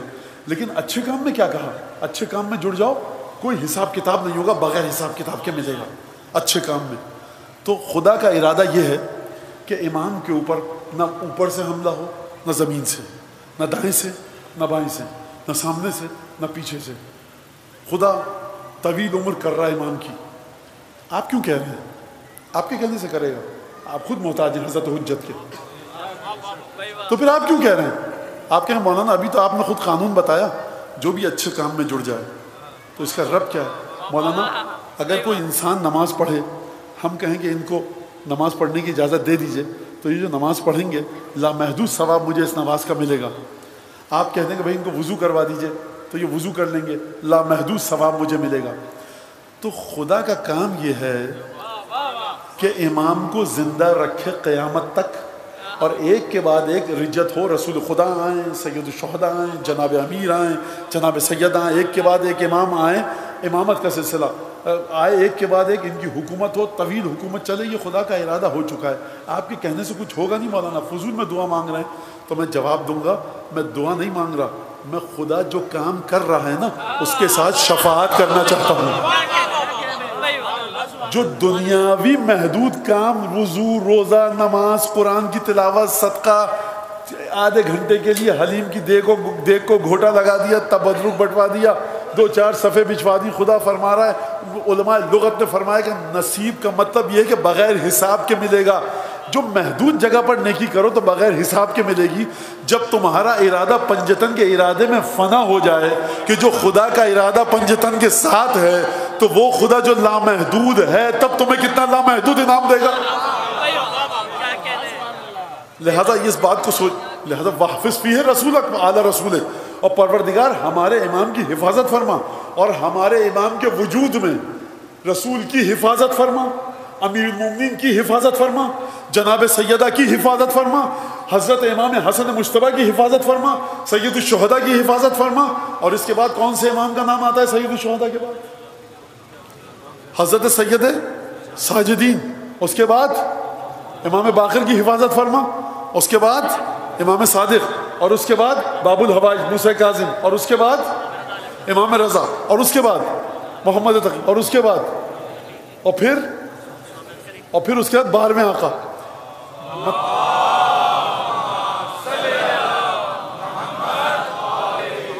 مطلب کیا ہے اس کا؟ کہ امام کے وجود میں ان 13 کی حفاظت فرما، ان 12 کی واپس فی رسولک، رسول کی حفاظت فرما امام کے وجود میں، اور امام کے وجود میں 13 کے 13 معصومین کی جو مزید ہیں ان کی حفاظت فرما، یعنی 12 معصومین ہوں گے۔ ایک رسول خدا کے بارے میں بات ہو گئی، ایک خود حضرت حجت ہے، 14 میں سے 2 کا مسئلہ واضح ہو گیا، تو بچے کتنے؟ 12۔ تو امیر المومنین سے لے کر حضرت حجت کے وجود میں امام عسکری تک کی حفاظت فرما۔ اس کا مطلب کیا ہے؟ تو جنت پکار کر کہے گی پروردگار عالم سے، پروردگار ربی انکا وعدتنی ان تزیننی بالرکنین، پروردگار تو نے مجھ سے وعدہ کیا تھا کہ مجھے زینت دے گا 2 ستونوں کے ذریعے جنت کے۔ وہ ستون کہاں ہیں؟ خدا جواب دے گا علم ازین کا، کیا میں نے تجھے زینت نہیں دی ہے حسن اور حسین تجھ میں رکھ کر؟ جب خدا یہ جملہ کہے گا اور امام حسن اور امام حسین کی تجلی اور نورانیت جنت کے سامنے آئے گی، روایت کے الفاظ فماست الجنہ کما تمیس العروس، جنت اس طرح سے اترائے گی، جنت اس طرح سے فخر کرے گی کہ جس طرح تازہ دلہن اپنے دلہن کے لباس میں، نئے لویلے لباس میں قدم بڑھا کر شوہر کے گھر کی طرف جاتی ہے۔ یہ روایت کے الفاظ ہیں۔ لہٰذا حضرت امام مجتبیٰ اور حضرت سید الشہداء یہ کہاں سے آیا؟ ان دونوں شہزادوں میں یہ آیا کہاں سے؟ اب آخری آیت اور اس کے بعد پھر میں آتا ہوں مصائب کی طرف۔ سورہ حدید میں پروردگار عالم، آخری نتیجہ آج کی تقریر کا، دیکھیے مجھے پتہ ہے گفتگو خشک ہوئی ہے، لیکن یہ خشک ہو کہ تر ہو، یہ بات آپ تک پہنچنی چاہیے کہ امام کا وجود یعنی کیا، درود یعنی کیا، یہ پہنچے گا۔ مجھے آپ کی تھکن کا اندازہ ہو رہا تھا اور جو کوفت آپ کو ہو رہی تھی بعض کو، اس کا بھی اندازہ تھا، لیکن سرکار دیکھیے یہ تو اب سننا پڑے گا آپ کو۔ سورہ حدید کی 28ویں آیت میں خدا فرما رہا ہے یا ایھا الذین آمنوا اتقوا اللہ وآمنوا برسولہ۔ عجیب، واقعاً عجیب آیت ہے۔ اے ایمان لانے والوں، تقوی اختیار کرو اور اللہ کے رسول پر ایمان لے آؤ۔ مجھ سے کوئی کہے اگر مولانا مسلمان ہو جائیے، آپ سے کہوں مسلمان ہو جائیے، آپ کل سے مجلس میں نہیں آئیں گے، کہ عجیب بدتمیز مولانا صاحب ہیں۔ خدا کہہ رہا ہے تمام مسلمان یا ایھا الذین آمنوا، ایک تو پہلے میاں انسان بن جاؤ، اتقوا اللہ، اور اس کے بعد آمنوا برسولہ، اللہ کے رسول پر ایمان تو لے آؤ۔ تو یہ کون سا ایمان ہے؟ اور جو مکہ مدینے میں ہر شخص ایمان لاتا پھرتا ہے، وہ کون سا ایمان ہے؟ ایمان، خوب توجہ کیجیے گا، مجلس کا میرے خیال سے ماحصل نوجوان بچوں کے لیے یہ جملہ ہوگا۔ نوجوان اس لیے بیچارے آتے ہیں اپنے ایک خاص ذہنیت کے ساتھ، ان کا حق ہے، اور یقین کیجیے کہ آپ دعا کیجیے، میں اتنی کوشش کرتا ہوں کہ آپ یہاں سے جو آپ چاہتے ہیں فضائل سننا وہ سن کے جائیں، اور جو آپ کے دل میں تڑپ ہے، اور یہ آپ کا حق ہے، یہ فرش اعضا کا حق ہے کہ مولانا ایسے فضائل بتائیے کہ ہمارے اندر معرفت زیادہ ہو، اور یہ امام کی طرف سے ہم کو حکم بھی ہے۔ الراویۃ لاحادیثنا یشد بہ قلوب شیعتنا اشد علی ابلیس من الف عابد، 10 لاکھ ابلیسوں سے زیادہ گراں گزرتا ہے شیطان کو، 10 لاکھ اشد علی الف عابد، 10 لاکھ عبادت گزار جب عبادت کرتے ہیں شیطان کو برا لگتا ہے، 10 لاکھ عبادت گزار عبادت کر رہے ہیں۔ ایک ایسا شخص ہو جو اہل بیت کی حدیثیں پڑھ کے سنائے، جس سے چاہنے والوں کے دل مضبوط ہوں، 10 لاکھ ایک طرف، یہ ایک طرف، تب بھی اس کا وزن زیادہ ہے۔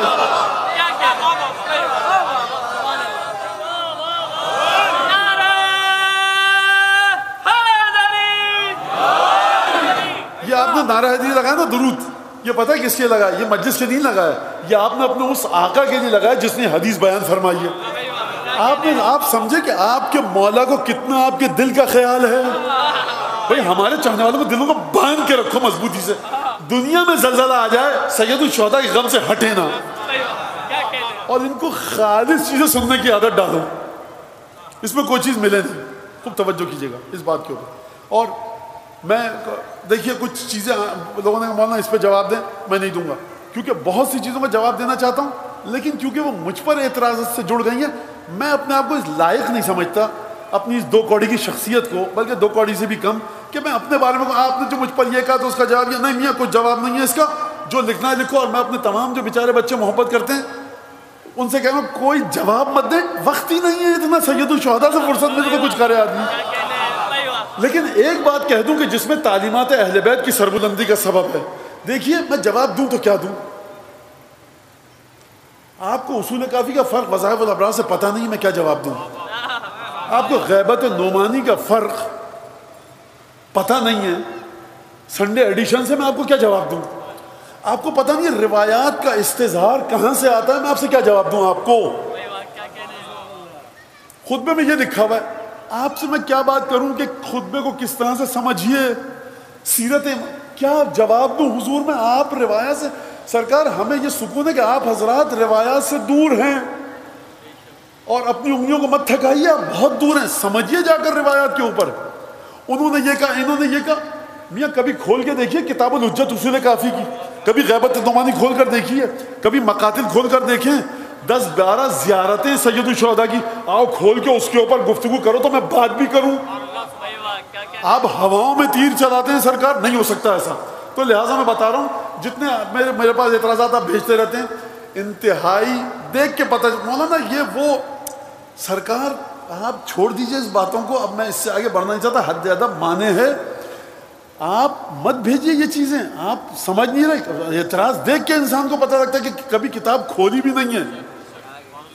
اصل ائمہ فرما رہے ہیں ہماری حدیثیں، ہماری تعلیمات، خیر بہرحال بات غلط ہو گئی، دور تک چلی گئی، آپ کا وقت ضائع ہوا، معذرت چاہتا ہوں. درود بھیجیے ذرا محمد آل محمد.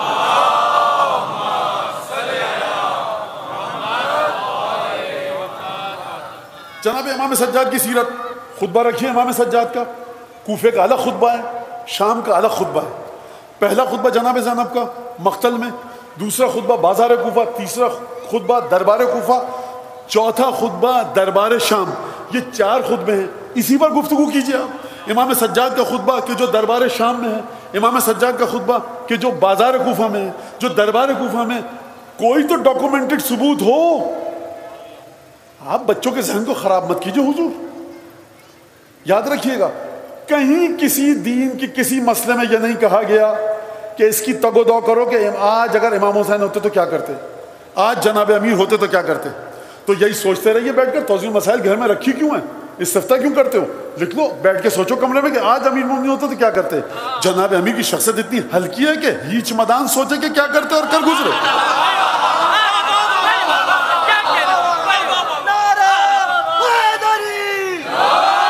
یہ صرف بچوں کو حوصلہ دینے کے لیے کہ گھبرائیں مت، اور بہت زیادہ ڈاکومنٹڈ اسٹف ہے. اور میں قطعاً اپنا دفاع نہیں کر رہا کیونکہ میں نے وہ اعتراضات کا جواب نہیں دیا جو مجھ پر ہوئے ہیں. نہیں، میرا کام ہے صرف یہ کہ غم سید الشہداء کو خالص کیسے منایا جائے. جس کو جتنا جو چیز ایڈ کرنی ہے ایڈ کرے. مجھ سے اگر آپ کہیں مولانا یہ کیوں، میرے پاس اپنے دلائل ہیں، میں اس بات کا قطعاً ذمہ دار نہیں ہوں کہ آپ نے کن اناپ شناپ مولویوں سے مجلس سن کر یہاں بیٹھے ہوئے یا کس کے درس. میں پابند ہوں جامعہ کبیرہ، آل یاسین، زیارت عاشورہ، زیارت اربعین، پہلی رجب کی زیارت، شب اول ماہ مبارک کی زیارت، نیمہ رجب کی زیارت، اربعین کی زیارت، زیارت جامعہ کبیرہ، زیارت امین اللہ. میں ان تمام کا پابند ہوں. میں آیہ تطہیر کا پابند ہوں، میں آیہ مباہلہ کا پابند ہوں، میں سورہ دہر کا پابند ہوں، میں سورہ انا انزلنا کا پابند ہوں، بہار الانوار، کتابیں غیبت نعمانی، کلینی، صدوق، سید رضی، سید مرتضیٰ، میں ان کا پابند ہوں. آپ درود بھیجیے محمد آل محمد. نہیں، بات کہیں اور چلی گئی اور میں نہیں چاہتا تھا کہ یہ بات ہو، لیکن بچے گھبرائے میں کنفیوز ہو گئے. اگر یہ ممبر کنفیوژن کو درست نہ کرے تو پھر کیا کرے انسان؟ خوب توجہ کیجئے. لہذا بات ہو رہی تھی یا ایھا الذین آمنوا اتقوا اللہ وآمنوا برسولہ. اے ایمان والوں، میرے الفاظ بھی شامل ہیں، ذرا ایک مہربانی فرما کے زحمت کیجئے، ایک تو تقوی اختیار کیجئے، دوسرے رسول پر ایمان لے آئیے. آپ رسول پر ایمان لا چکے ہیں، خدا کہہ رہا ہے رسول پر ایمان لے آئیے. تو وہ کون سا ایمان تھا اور یہ کون سا ایمان ہے؟ اس کا مطلب یہ ہے کہ ایمان کی گہرائیاں مختلف ہیں. اس کا مطلب یہ کہ خوب توجہ کریں، اب جتنا جتنا رسول کی روح کی پرتیں، تہیں، لیئرز آپ کے سامنے کھلتے رہیں، ہر لیئر پر، ہر سطح پر، ہر تہ پر، وجود کی ہر گہرائی پر ایمان لاؤ. اور چھٹے امام نے، میرے اور آپ کے چھٹے امام نے مسئلے کو حل کر دیا. یعرفونہ ویبرئونہ، یعنی رسول خدا کے بارے میں ایک دفعہ کہہ دو کوئی برائی تھی ہی نہیں. اب اگر کوئی احمق نابلد گنوار انسان یہ کہے کہ رسول خدا بد اخلاق تھے، چاہے کتنی بالش کی داڑھی ہو، کسی سفید یا کالا امامہ ہو، بھاڑ میں جائے، جھک مارے، کیا ہم سے مطلب؟ مجھے دیکھنا ہے حضرت سید الشہداء کو، تم اس کی لاکھ توجیہ کرو کہ وہ بد اخلاق تھے. یوں بد اخلاق تم نے کہا رسول خدا کو، میاں تم اس لائق ہی نہیں ہو کہ ممبر کے پاس آ کر بیٹھ سکو، چڑھنا تو دور کی بات ہے. اور اس کے بعد صاحب دیکھیے وہ بہت بڑے عالم ہیں سرکار، دیکھیے مثلہم کمثل الحمار یحمل اسفارا بئس مثل الذین کذبوا بآیات اللہ واللہ لا یہدی القوم الظالمین. خداوند تبارک و تعالیٰ ان گدھوں کی سی مثال ہوتی ہے، کتابیں لاد دو لیکن اٹھا نہیں سکتے کتابوں کا بوجھ. بنیادی ترین چیز مذہب تشیع کی یہ ہے کہ رتی برابر امام کی سوچ میں غلاظت نہیں تھی، رتی برابر. اب اگر کوئی کہے کہ امام صادق کے دل میں غلط افکار آتے تھے تو امام استغفار کرتے تھے، امام کو سزا ملتی تھی. اپنے مرج تکلیف کے بارے میں کیوں نہیں کہتے میاں تم یہ کیوں نہیں کہتے اس بات کو؟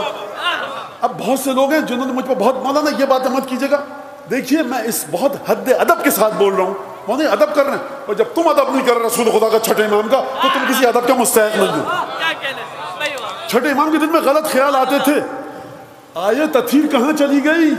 رسول خدا کے بارے میں قرآن فرما رہا ہے یا ایھا الرسول انا ارسلناک شاہدا ومبشرا ونذیرا وداعیا الی اللہ باذنہ وسراجا منیرا. رسول خدا غدیر کے خطبے میں فرما رہے ہیں خدا کا نور میری ذات میں دوڑ رہا ہے، اور میرے بعد علی میں، علی کے بعد حسن، حسین، سید ساجدین، زین العابدین، محمد باقر، جعفر صادق.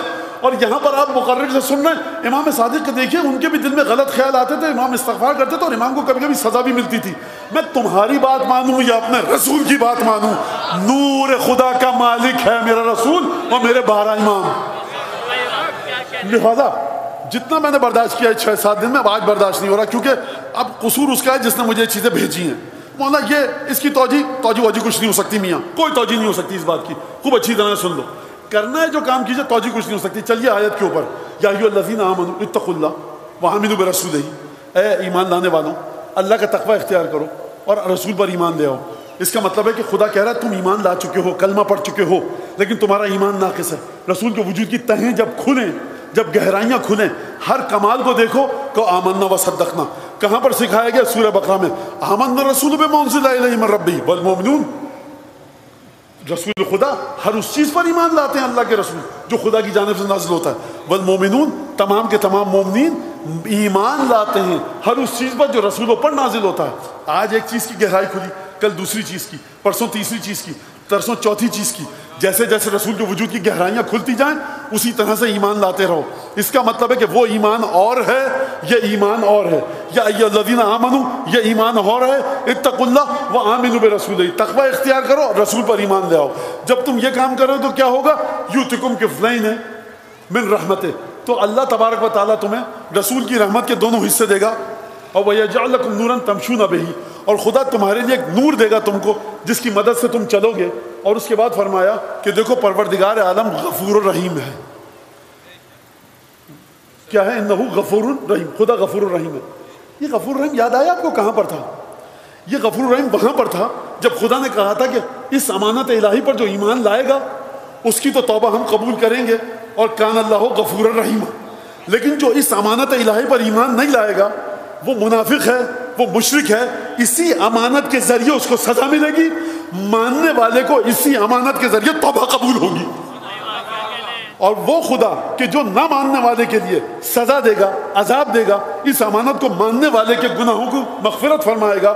وَيَتُوبُ اللَّهُ عَلَى الْمُؤْمِنِينَ وَالْمُؤْمِنَاتِ وَكَانَ اللَّهُ غَفُورًا رَحِيمًا. خدا غفور الرحیم ہے، یعنی وہ انسان ظلم و جہول ہے، یہاں خدا غفور الرحیم ہے. جو اس امانت کو مانے گا خدا اس کے تمام گناہوں کو معاف فرمائے گا. یہاں فرمایا دیکھو یؤتکم کفلین من رحمتہ.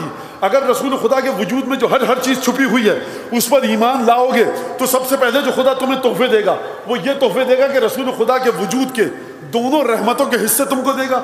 اور اس کے بعد فرمایا وَيَجْعَلْ لَكُمْ نُورًا تَمْشُونَ بِهِ، خدا تمہیں ایک نور دے گا جس کے ذریعے تم لوگوں کے درمیان چلو پھرو گے. اور یغفر لکم، خدا تمہارے تمام گناہ معاف کر دے گا، اور انہ غفور الرحیم، خدا غفور الرحیم ہے۔ یہ غفور الرحیم وہی ہے جو امانت الہی کے سلسلے میں تھا۔ اس کا مطلب ہے کہ اگر یہ امانت الہی سے متصل نہ ہو پائے آیت تو بات کو سمجھا کیسے جائے گا؟ تو اب سمجھیے چل کر جناب سیدہ کے ذریعے کہ یا رسول اللہ یا ابت ورثہما شیئا، حسن حسین کا ہاتھ پکڑ کے لائیں، کہا یا ابت ورثہما شیئا، ان دونوں کو کچھ دیجیے آپ تحفے میں۔ آخری وقت ہے رسول خدا کا، مانگنے والی کون، دینے والا کون، اور کس کو دیا جا رہا ہے کون؟ رسول خدا نے شاید ایک نگاہ ڈالی اور کہ اما الحسن فلہ ہیبتی و سعودتی، حسن کو میں نے اپنی ہیبت اور آقائی دی، اما الحسین فلہ شجاعتی و سخائی یا جودی، حسین کو میں نے سخاوت دی اور حسین کو میں نے اپنی بہادری دی، ٹھیک ہے، اور حسن کو میں نے آقائی دی۔ کیا مطلب؟ یعنی حسین کے وجود سے یہ ظاہر ہوگا میرا، اور حسن کے وجود سے یہ صفات ظاہر ہوں گی۔ امام کے پاس راوی آیا پوچھنے کے لیے، اب رسول اس آیت کا معنی کیا ہے؟ کہا دیکھو خدا فرما رہا ہے اس آیت میں یؤتکم کفلین من رحمت ہے، اللہ اپنی رحمت کے دونوں حصے دے گا۔ خدا کی رحمت قرآن کے مطابق، قرآن کی اگر آیت ہے تو قرآن سے آیت کو سمجھو۔ اللہ کی رحمت کون ہے قرآن میں؟ کہا کہ آپ کے جد رسول خدا وما ارسلناک الا رحمتا للعالمین، ہمارے جد رحمت ہیں، اور رحمت کے دو حصے کون ہیں؟ فرمایا ایک حصہ ہے حسن، ایک حصہ ہے حسین۔ اب آپ سمجھے اس آیت کا معنی؟ یعنی حسن حسین پر ایمان لانے سے پہلے تم صرف سیدھے سادے مومن تھے، حسن حسین پر اگر ایمان لے آئے اس کا مطلب یہ ہے کہ رسول خدا کے وجود کی گہرائی کی آخری برکت تک ایمان لے آئے۔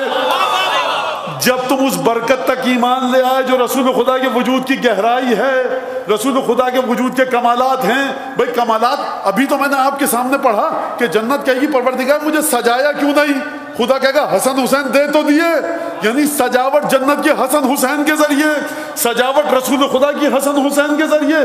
تو فرمایا کہ جو حسن رسول خدا کی مکمل اطاعت کرے گا اور اس کے بعد تقوی اختیار کرے گا اور اس کے بعد رسول خدا پر مکمل ایمان لائے گا، یعنی کیا مطلب مکمل ایمان؟ رسول خدا کے وجود کی گہرائی۔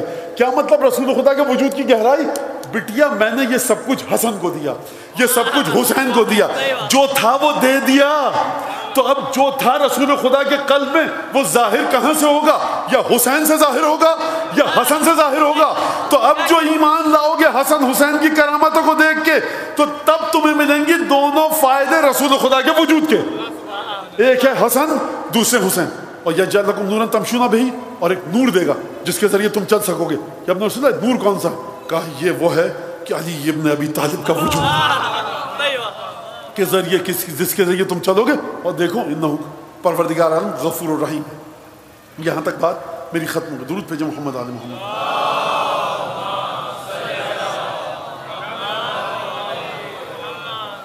وقت ہمارا گزر چکا ہے اور میں چاہ رہا تھا کہ قصیدہ چھوٹا سا پڑھوں، لیکن بہرحال بہت وقت ہو گیا اور آج مسائل بھی ظاہر سی بات ہے کہ طویل ہیں۔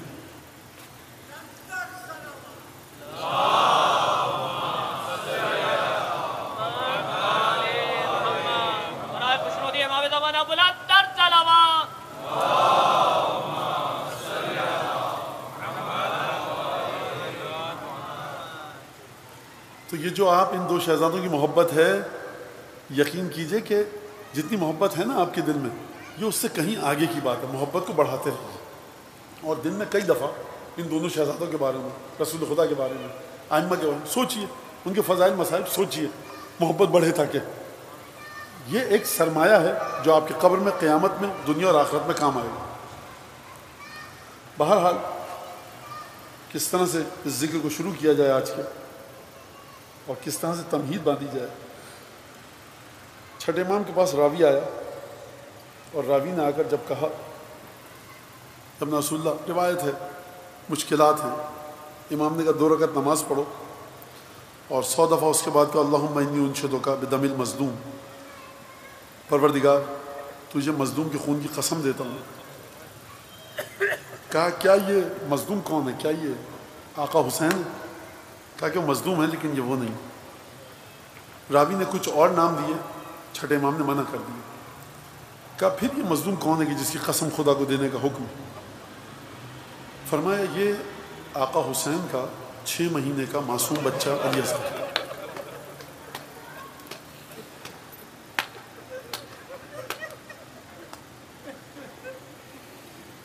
دیکھیے اگر آپ اس واقعہ کربلا میں یہ پڑھیں کہ 6 مہینے کا ایک بچہ مارا گیا، یہ آپ کی قابل فہم ہے یہ بات؟ کیسے مارا گیا؟ میدان جنگ میں آیا تھا،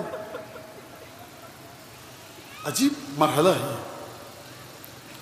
لہٰذا جب ابو الفضل عباس کی شہادت ہو چکی تو سید الشہداء جو ارباب مقاتل نے لکھا ہے وہ عجیب جملہ لکھا ہے کہ سید الشہداء نے مقتل مکرم کے الفاظ کے مطابق کہا کہ بہن علی اصغر کو مجھے لا کر دو۔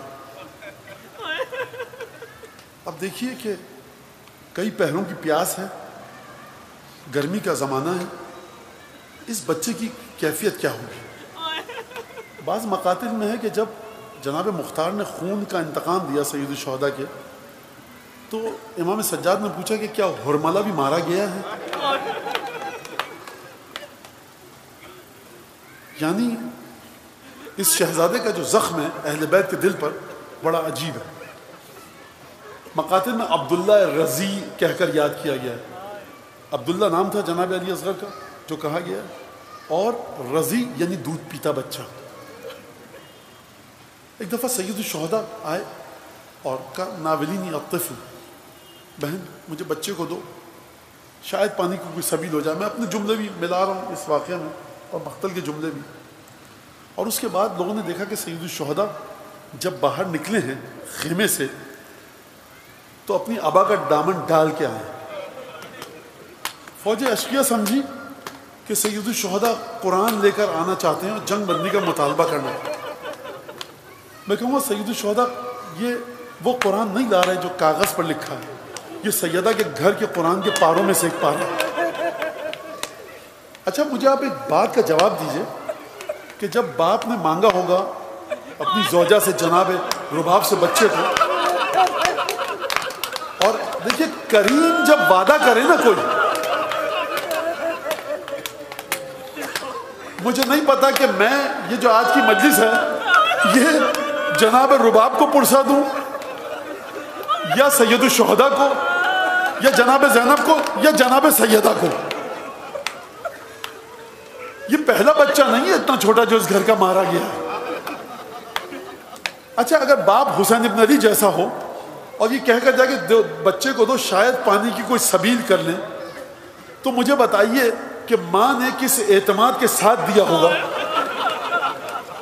بس ایک دفعہ سید الشہداء جب مقتل میں لائیں تو ارباب مقاتل نے لکھا ہے کہ کانا یتلظہ، جب بچے کی آخری سانسیں چل رہی ہوں نا، یتلظہ کا مطلب یہ ہے کہ جس طرح سے مچھلی کو پانی سے باہر نکالا جائے اور اس کے بعد کبھی مچھلی اپنا منہ کھولے کبھی بند کرے، یہی جملہ ارباب مقاتل نے لکھا ہے جو ارباب مقاتل کے جملے ہیں اما ترونہ کیف یتلظہ ان لم ترحمنی فرحموا ھذا الطفل الرضی، اگر تم مجھ پر رحم نہیں کر رہے تو کم از کم اس دودھ پیتے بچے پر رحم کرو۔ تم نہیں دیکھ رہے کس طرح سے ماہی بے آب کی طرح سے یہ کبھی اپنے دہن کو کھولتا ہے کبھی بند کرتا ہے۔ میں دونوں روایتوں کو ملا کر پڑھوں گا۔ ایک دوسری روایت میں یہ ہے فَأَرَادَ أَن يُقَبِّلَهُ، حسین نے علی اصغر کو اٹھایا، ایک دفعہ بوسہ لینا چاہتے تھے، بوسے سے پہلے ہرملہ نے تیر چلایا۔ فَذُبِحَتْ طِفْلٌ مِنَ الْوَرِيدِ إِلَى الْوَرِيدِ، بچہ باپ کے ہاتھوں پر ہمک کر رہے۔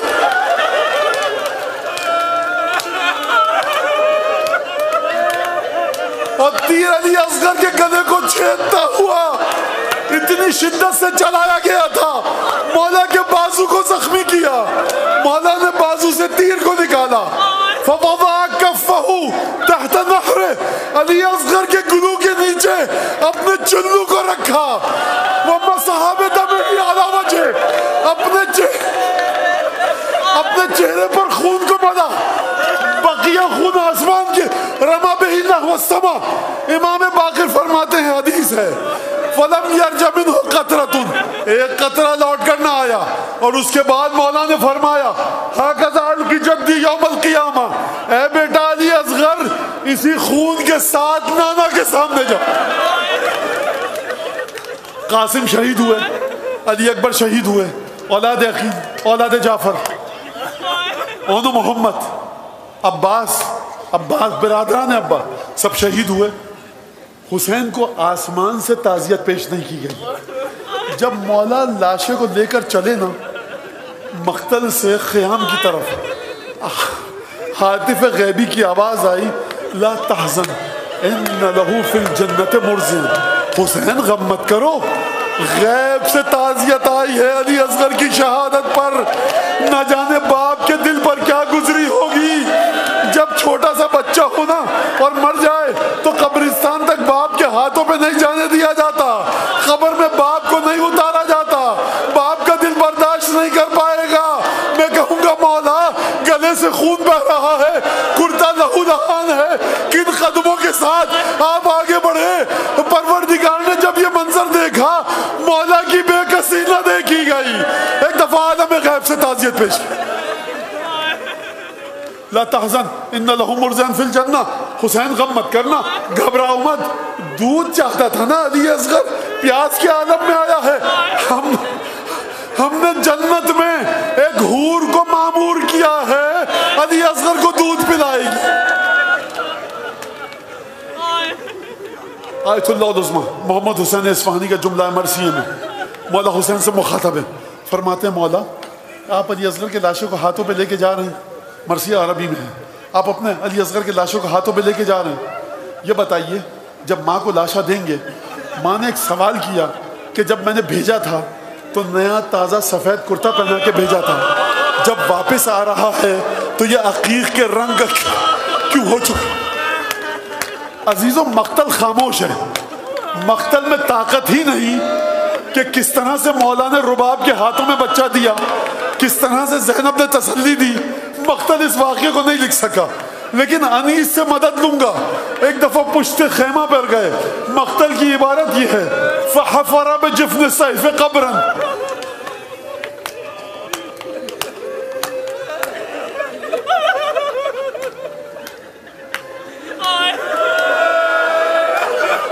حسین کو پانی کا جام بھی چاہیے ہوتا تھا نا، دوڑ کر کبھی اکبر لاتے تھے، کبھی عباس لاتے تھے. مظلومیت مولا کی دیکھو، اکیلا باپ ہے، 6 مہینے کے بچے کی قبر کھود. فحفر بجفن السیف قبرا. تلوار نکالی کنارے پر رکھی، تلوار کے خلاف سے قبر کو کھودا.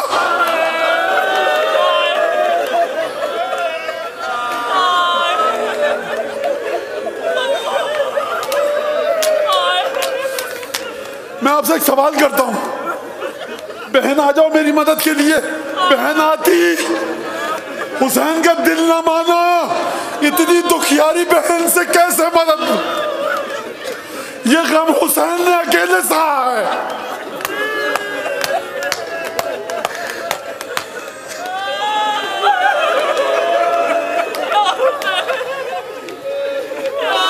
بی بی رباب یہ آپ کے ششماہی کا ماتم ہے. بی بی زہرا یہ آپ کے پوتے کا ماتم ہے. یہ مجمع چاہتا ہے کہ بس آپ ان کی طرف ایک نظر دیکھیں.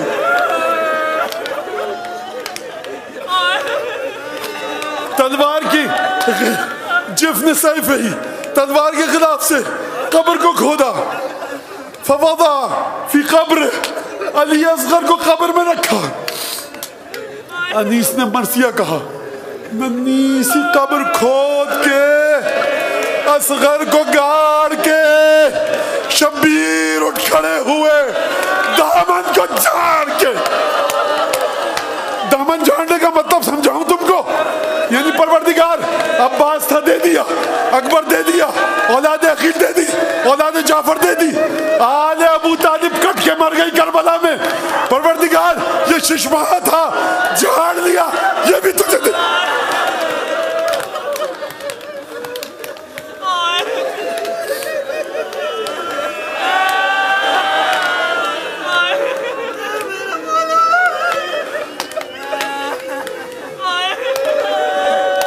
صورت تیری مٹی میں چھپائی نہیں جاتی. انیس صورت تیری مٹی میں چھپائی نہیں جاتی، ہاتھوں سے تیری قبر بنائی نہیں جاتی.